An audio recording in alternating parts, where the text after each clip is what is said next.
찬송가 235장 보아라 즐거운 우리 집 찾으셨으면 우리 함께 찬송하겠습니다. 보아라 즐거운 우리 집 밝고도 거룩한 천국에 거룩한 백성들 거기서 영원히 영광에 살겠네. 거기서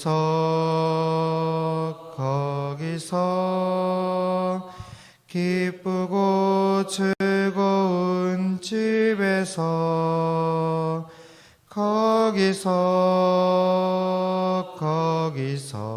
거기서 영원히 영광에 살겠네. 앞서간 우리의 친구들 광명한 그 집에 올라가 거룩한 주님의 보좌 찬미로 영원히 살겠네. 거기서 기쁘고 즐거운 집에서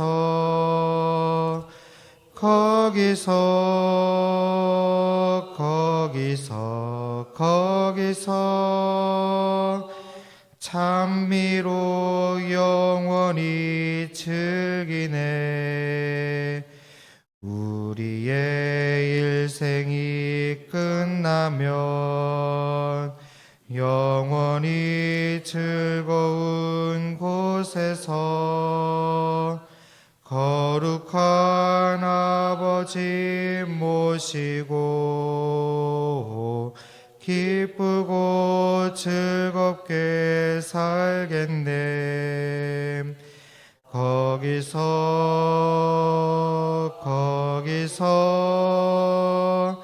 기쁘고 즐거운 집에서 거기서 기쁘고 즐겁게 살겠네. 아멘. 사도신경으로 신앙 고백드립니다. 나는 전능하신 아버지 하나님 천지의 창조주를 믿습니다. 나는 그의 유일하신 아들 우리 주 예수 그리스도를 믿습니다. 그는 성령으로 잉태되어 동정녀 마리아에게서 나시고 본디오 빌라도에게 고난을 받아 십자가에 못 박혀 죽으시고 장사된 지 사흘 만에 죽은 자 가운데서 다시 살아나셨으며 하늘에 오르시어 전능하신 아버지 하나님 우편에 앉아 계시다가 거기로부터 살아있는 자와 죽은 자를 심판하러 오십니다. 나는 성령을 믿으며 거룩한 공교회와 성도의 교제와 죄를 용서받는 것과 몸의 부활과 영생을 믿습니다. 아멘. 오늘 함께 살펴볼 말씀은 스가랴 14장 12절에서 21절 말씀입니다.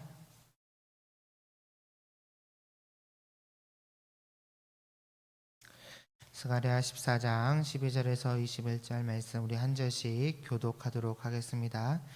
예루살렘을 친 모든 백성에게 여호와께서 내리실 재앙은 이러하니 곧 섰을 때에 그들의 살이 썩으며 그들의 눈동자가 눈구멍 속에서 썩으며 그들의 혀가 입속에서 썩을 것이요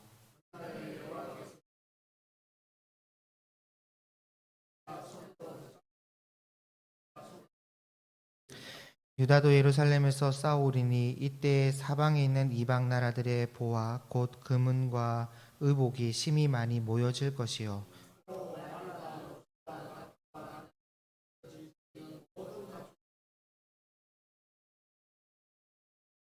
예루살렘을 치러 왔던 이방 나라들 중에 남은 자가 해마다 올라와서 그 왕 망군의 여호와께 경배하며 초막절을 지킬 것이라.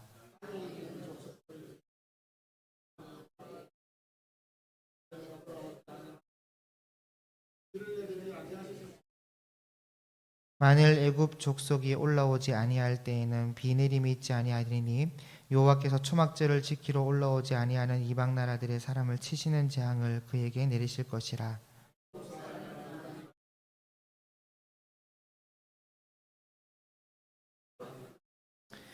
그날에는 말 방울에까지 여호와께 성결이라 기록될 것이라. 여호와의 전에 있는 모든 솥이 제단 앞 주발과 다름이 없을 것이니 모든 족속이 만군의 여호와의 성물이 될 것인즉 제사 드리는 자가 와서 이 솥을 가져다가 솥으로 고기를 삶으리라. 그날에는 만군의 여호와의 가난한 사람이 다시 있지. 아멘. 본문의 말씀으로 거룩하다 하시는 은혜라는 제목으로 말씀을 함께 나누겠습니다. 오늘 말씀은 여호와께서 예루살렘을 대적하는 모든 민족에게 무서운 재앙을 내리시고 그 심판을 목도한 자들은 두려움에 사로잡혀 서로를 치게 되는 말씀이 기록되어 있습니다. 그리고 남은 자들은 이제 예루살렘에 올라와서 절기를 지키고 만왕의 왕께 경배하며, 그리고 예루살렘은 거룩하게 되어서 심지어 말방울에도 이제 여호와께 성결이라고 새길 정도로 이 성전에 이제 부정한 자가 다시 들어오지 않을 것을 예언하고 있는 말씀입니다. 12절을 좀 보시면 예루살렘을 친 모든 백성에게 여호와께서 내리실 재앙은 이러하니 곧 섰을 때에 그들의 살이 썩으며 그들의 눈동자가 눈구멍 속에서 썩으며 그들의 혀가 입속에서 썩을 것이요. 그러니까 예루살렘을 친 모든 백성에게 여호와께서 내리실 재앙이 이러하다라는 것인데, 살이 썩고 눈동자가 썩으며 혀가 입속에서 이제 썩는다라는 말은 질병이 아닙니다. 질병이 아니라 현대 전쟁의 한 모습을 보여주고 있는 것이죠. 생화학 무기 같은 것이 아니겠는가 이렇게 보고 있는 학자들도 있습니다. 그래서 이런 현대 전쟁을 통해서 하나님의 주권적인 심판을 하시겠다는 그런 말씀인데, 13절에 그날에 여호와께서 그들을 크게 요란하게 하시리니 피차 손으로 붙잡으며 피차 손을 들어 칠 것이며 유다도 예루살렘에서 싸우리니 이때 사방에 있는 이방 나라들의 보화 곧 금은과 의복이 심히 많이 모여질 것이다. 자, 그러니까 예루살렘을 치러 들어온 자들을 하나님께서 크게 요란하게 하심으로 인해서 패배하게 만든다는 것이고, 물론 유다도 가만히 있는 건 아니겠지만 결정적인 것은 이들이 동맹과 혈맹으로 모여온다 할지라도 그 내부 안에서 혼란과 내란이 일어나 스스로 자멸하게 만든다는 것입니다. 여러분, 이런 방법은 구약 성경 역사 속에 종종 등장하는 하나님의 심판 방법인데, 사사기 7장에 나오는 기드온과 미디안과의 전쟁이나, 그리고 사무엘상 14장에 있는 요나단과 이제 블레셋과의 전쟁이나, 그리고 역대하 20장에 유다 여호사밧과 또 외부의 그 연합군과의 전쟁이나, 이 전쟁은 이제 찬양대를 앞세워서 이긴 전쟁인데, 이런 것들이 전부 다 한 예로서 처음 있는 일이 아니라 이미 구약에서 하나님이 다 보여주신 방법입니다. 그래서 미래의 예루살렘을 중심으로 일어나게 되는 이 큰 전쟁에도 똑같이 이런 방법으로 승리를 허락하신다는 것이고, 유다 백성들도 예루살렘에서 함께 싸워서 크게 승리하고 이방 민족의 막대한 재물이 전리품으로 모여질 것을 지금 말씀하고 있는 것이죠. 그런데 역시나 전쟁은 전쟁인지라 많은 것을 파괴합니다. 15절에 또 말과 노새와 낙타와 나귀와 그 진에 있는 모든 가축에게 미칠 재앙도 그 재앙과 같으리라. 이게 사람뿐만 아니라 가축에도 큰 재앙이 임하게 된다는 것을 말씀하고 있는데, 창세기에 하나님께서 사람에게 이런 명령을 하셨죠. 인간에게 땅을 정복하고 다스리라 그렇게 명령하신 것은 그 책임을 이 사람에게 맡기시고 그 책임이 사람에게 있다는 것이고, 사람이 이제 잘했을 때에는 자연도 가축도 복을 받지만 사람이 잘못했을 때는 가축도 자연도 파괴된다는 것을 말씀하고 있는 거죠. 그러나 어쨌든 간에 이러한 심판 속에서도 하나님은 자기 백성을 구원하시고 보호하시는데 16절에 예루살렘을 치러 왔던 이방 나라들 중에 남은 자가 해마다 올라와서 그 왕 망군의 여호와께 경배하며 초막절을 지킬 것이라.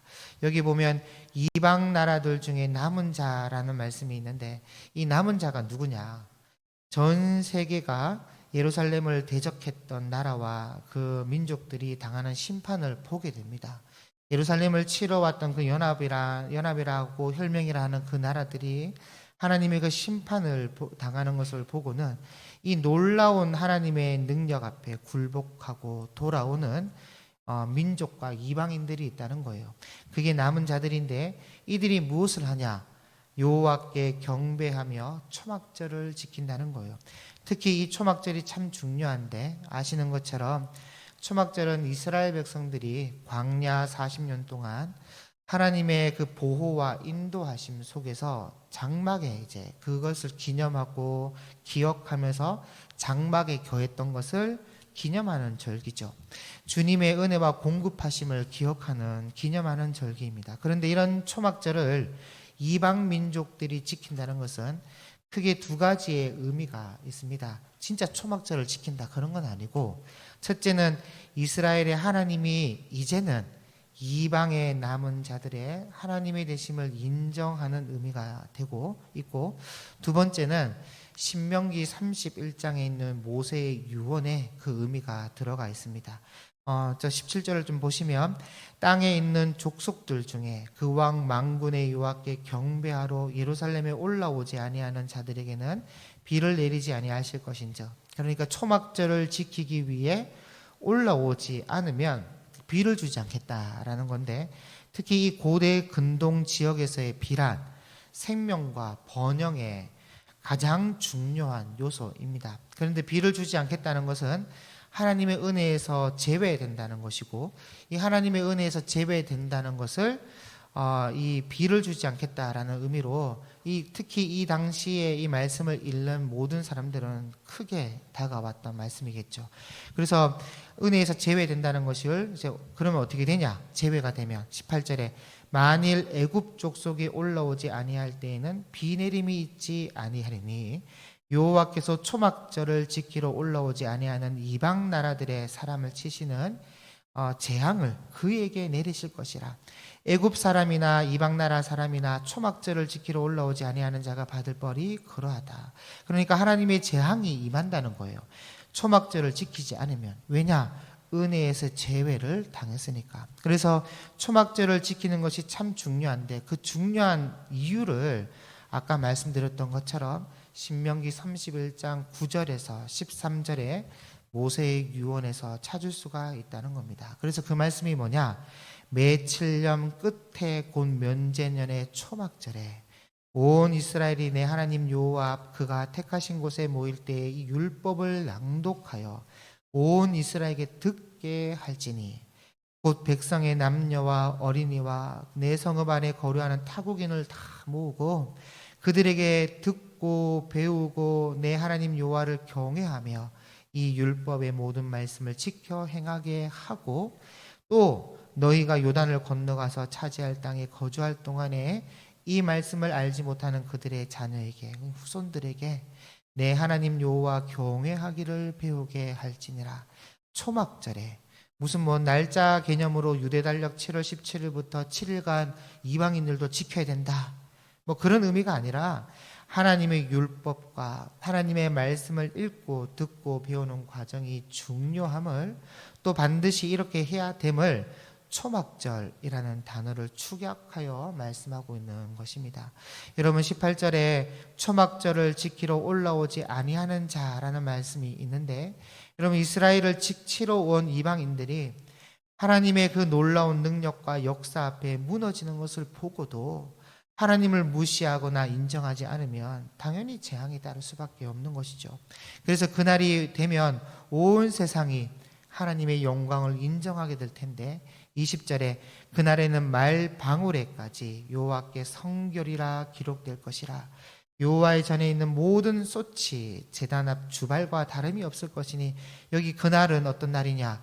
예수님이 재림하시고 난 이후의 날을 말하는 것이고, 그리고 말방울이라는 것은 말 목에다가 거는 방울입니다.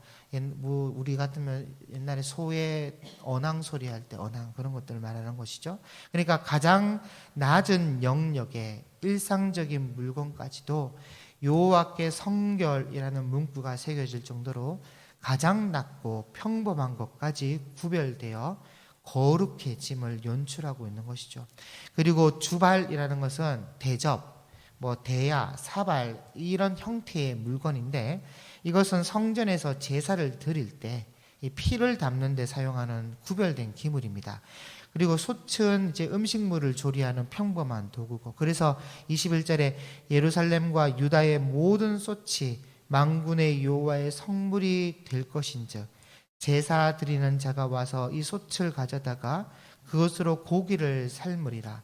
그날에는 만군의 여호와의 전에 가나안 사람이 다시 있지 아니하리라. 그러니까 무엇을 말씀하고 있냐면, 그날이 오면 평범한 것과 성전에서 쓰는 거룩한 것을 구분하지 않고 일상생활의 모든 요소들이 하나님의 거룩함으로 충만하게 될 것을 말씀하고 있는 것입니다. 그리고 예전에는 제사장이 주발에다가 이제 짐승의 피를 담고 솥에다가 고기를 삶았는데, 이 제사장이 한 역할이었죠. 이제는 제사장은 필요 없고 제사 드리는 사람이 직접 고기를 삶게 되는, 그러니까 제사 드리는 사람이 제사장의 역할을 하게 되는 그런 말씀을 하고 있는 거예요. 그러니까 만인 제사장이죠. 만인. 너희는 왕 같은 제사장이요 거룩한 나라요 그의 소유된 백성이니 할 때 만인 제사장의 의미가 여기에 들어가 있습니다.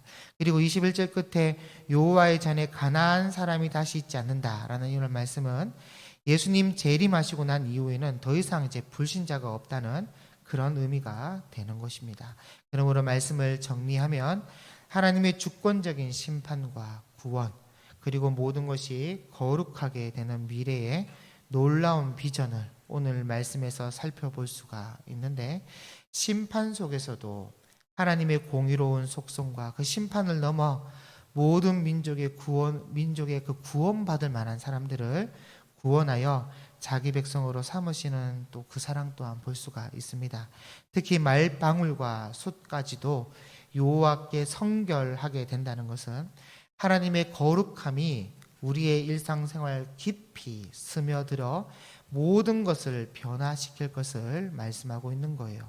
그렇기 때문에 우리는 우리 삶 속에 역사하시는 하나님의 주권을 인정하고 그분께 온전히 순종하는 삶을 살며 우리의 삶의 모든 영역을 하나님 앞에서 거룩하게 구별하는 우리가 되었으면 좋겠습니다. 우리가 하는 일, 사용하는 물건, 심지어 우리의 생각과 감정까지도 하나님의 영광을 위한 도구가 되도록 노력하고, 무슨 거창한 종교 행위가 아니라 초막절을 꼭 지켜야 되는 7일간 지켜야 되는 그런 건 아니라 하나님의 말씀으로 시작하는 삶, 그리고 그 말씀이 가정과 직장과 교회에서 거룩한 예배로 이어질 수 있도록 우리의 말과 행동에 성결의 방울을 우리가 달아 놓읍시다. 오늘 말씀에 이스라엘뿐만 아니라 모든 민족이 초막절을 지키며 하나님의 인도하심과 보호하심을 기억해야 했듯이 우리도 매일의 삶 속에서 하나님의 세밀한 은혜를 발견하고 감사할 수 있기를 바랍니다. 그럼 그리한다면 분명 우리의 삶 속에 하나님의 통치가 임할 줄로 믿습니다. 기도하겠습니다. 하나님 아버지, 오늘 말씀을 통해 주의 심판과 구원 그리고 거룩함의 회복을 보게 하심에 감사를 드립니다. 모든 민족이 주께 경배하고 말방울과 솥같이 여호와께 성결이라 불리게 될 그날을 우리가 소망하오니 우리도 그 소망함에 마땅한 거룩한 삶을 살아가도록 인도하여 주옵소서. 하나님의 그 심판을 두려워하되 은혜를 붙들 수 있도록 믿음을 더하여 주옵시고 우리의 말과 행동에 성결의 방울을 달아서 하나님께 영광을 돌리는 우리의 삶이 될 수 있도록 인도하여 주옵소서. 감사드리며 예수님의 이름으로 기도드립니다. 아멘. 하늘에 계신 우리 아버지, 아버지의 이름을 거룩하게 하시며 아버지의 나라가 오게 하시며 아버지의 뜻이 하늘에서와 같이 땅에서도 이루어지게 하소서. 오늘 우리에게 일용할 양식을 주시고 우리가 우리에게 잘못한 사람을 용서하여 준 것 같이 우리 죄를 용서하여 주시고 우리를 시험에 빠지지 않게 하시고 악에서 구하소서. 나라와 권능과 영광이 영원히 아버지의 것입니다. 아멘. 기도 제목을 드립니다.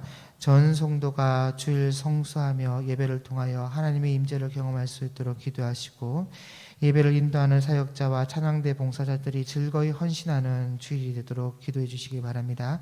매주 등록하는 인원이 많아지게 하시고 새 가족들이 성장하고 구역으로나 기관으로나 목장으로나 잘 정착할 수 있도록 기도해 주시며 수험생과 취업준비생들과 군복무와 타지에 있는 자녀들을 강건하게 지켜주시고 미취학 아동들과 영아들에게 건강과 지혜를 주시며 결혼정년기에 있는 청년들에게도 배우자를 허락하시고 또 결혼 후 자녀를 가지기를 원하는 가정의 태의 문이 또 열려질 수 있도록 함께 이 주일 예배와 자녀들을 위해 기도하고 개인 기도하고 돌아가시겠습니다. 기도하겠습니다.